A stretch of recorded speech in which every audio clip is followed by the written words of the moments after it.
Ciao, vediamo come realizzare uno sfondo creativo e sempre unico con gli strumenti gradiente e fluidifica di Photoshop, proprio come questi. Partiamo! Una volta che abbiamo creato il nostro file, andiamo a fare subito un duplicato del livello sfondo, lo trasciniamo qui sotto sull'iconcina crea un nuovo livello, poi ci spostiamo sulla palette degli strumenti, selezioniamo lo strumento sfumatura. Una volta selezionato ci spostiamo nella parte alta sul pannello dinamico, andiamo a cliccare quindi sull'editore della sfumatura e andiamo a selezionare la sfumatura classica, quella che va fondamentalmente dal nero al bianco. Possiamo eventualmente andarla anche a personalizzare, spostando il nero magari nella parte sinistra della luminosità, clicchiamo su ok. Dopodiché clicchiamo di nuovo su ok nell'editor. A questo punto assicuriamoci che la modalità di sfumatura sia lineare, quindi vada da un lato all'altro, sinistra, destra, sopra, sotto, in diagonale, e che sia quindi la prima selezionata. Dopodiché ci spostiamo nella parte sinistra del nostro file e andiamo a tracciare una linea con lo strumento sfumatura selezionato da sinistra a destra, proprio come in questo caso. Ottenuto questa prima linea di sfumatura, selezioniamo lo strumento sposta, poi ci spostiamo sul livello della prima linea di sfumatura e lo andiamo a duplicare e posizionare leggermente a fianco con la combinazione di tasti Alt più clic del mouse. Siamo in modalità copia, lo trasciniamo qui al lato e ripetiamo la stessa operazione fino a riempire in orizzontale l'intera tavola di lavoro.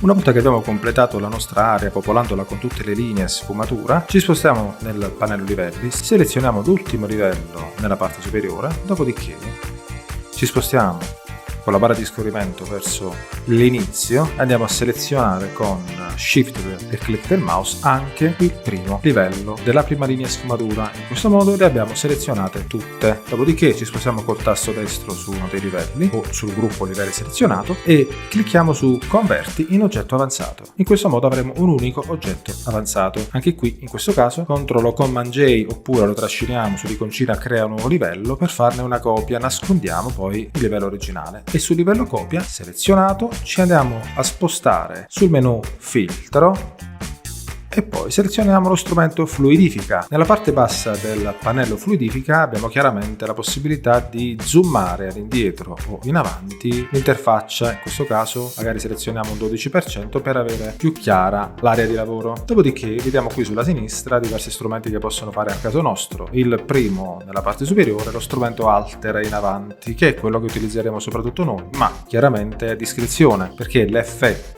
di fluidifica comporta una deformazione dell'oggetto che porta alla definizione di linee e curvature creative per il nostro sfondo. Possiamo quindi utilizzare anche lo strumento spirale in senso orario, oppure lo strumento piega che piega verso l'interno, lo strumento gonfiamento che va a piegare verso l'esterno creando appunto dei rigonfiamenti. Nel caso volessimo invece poi annullare le azioni di deformazione, possiamo anche selezionare lo strumento ricostruisci e andare poi ad agire con il mouse sull'area della quale abbiamo lavorato per ripristinare lo stato originale. Nella parte destra invece abbiamo le varie opzioni che regolano le caratteristiche dello strumento selezionato. In questo caso noi abbiamo selezionato lo strumento altera avanti, possiamo andare a diminuire il cerchio di azione, quindi fondamentalmente la grandezza dello strumento con il quale agire, lasciare una buona densità e una buona pressione come in questo caso. Se invece stessimo lavorando su un volto ma non è questo il caso, chiaramente allora dovremo tenere conto anche di tutti questi altri parametri che servono appunto a declinare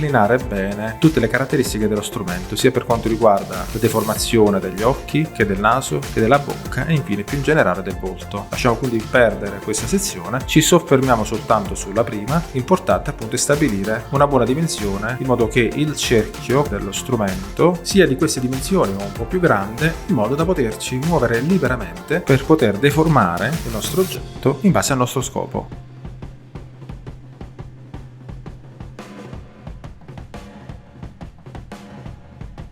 Una volta che abbiamo raggiunto il nostro obiettivo, andiamo a cliccare su OK. Chiaramente ricordiamoci sempre di fare attenzione che la modalità anteprima sia flaggata per vedere il lavoro in diretta. Clicchiamo su OK.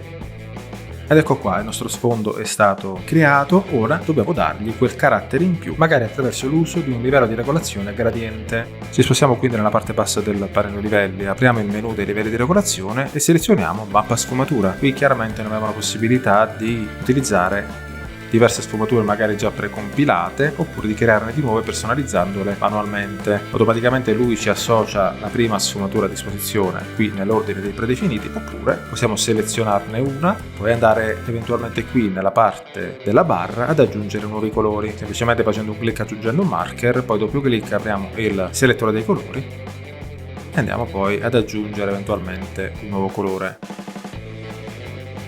Come potrebbe essere questo. Una volta raggiunto il nostro scopo, clicchiamo su OK e di nuovo su OK nell'editor. Ci spostiamo nel pannello livelli e vediamo come abbiamo un livello di regolazione associato chiaramente al livello sottostante, che è quello dello sfondo, e il livello dello sfondo è un oggetto avanzato per il quale possiamo continuare a modificare eventualmente nuovamente lo strumento fluidifica semplicemente facendo doppio clic sulla voce fluidifica e si aprirà di nuovo il pannello di regolazione, oppure lasciamo tutte le cose come stanno, possiamo eventualmente andare a modificare di nuovo la sfumatura che abbiamo associato, magari modificando altri dettagli dei colori che abbiamo scelto. Infine possiamo applicare una texture alla nostra grafica in modo da dare maggiore personalità e maggiore enfasi allo sfondo. Selezioniamo quindi il livello dello sfondo, andiamo sul menu filtro, texture, applica texture e qui chiaramente si aprirà la sezione texture della galleria dei filtri con 6 tipologie diverse di texture. Lasciamo su applica texture e selezioniamo dal menu a tendina il tipo di texture che in questo caso può essere associato come per esempio tessuto, dopodiché andiamo a decidere quale deve essere il parametro di ridimensionamento, no? Quindi quando devono essere grandi i dettagli che compongono la texture e quanto devono essere rilevanti nell'insieme. Chiaramente teniamo conto che adesso l'immagine è zoomata su un dettaglio della grafica, possiamo anche leggermente aumentare il rilievo e cliccare su OK. Ora non ci resta che esportare la nostra immagine oppure utilizzarla come sfondo per le nostre grafiche o le nostre presentazioni. In questo video abbiamo visto lo strumento fluidifica, ma ne abbiamo visto solo una parte. Ho realizzato un video tutorial in cui ti mostro l'intero funzionamento dello strumento fluidifica senza lasciare nulla al caso e mostrando il suo funzionamento con un esempio pratico di editing efficace. Fammi sapere cosa ne pensi, ciao, grazie e al prossimo video!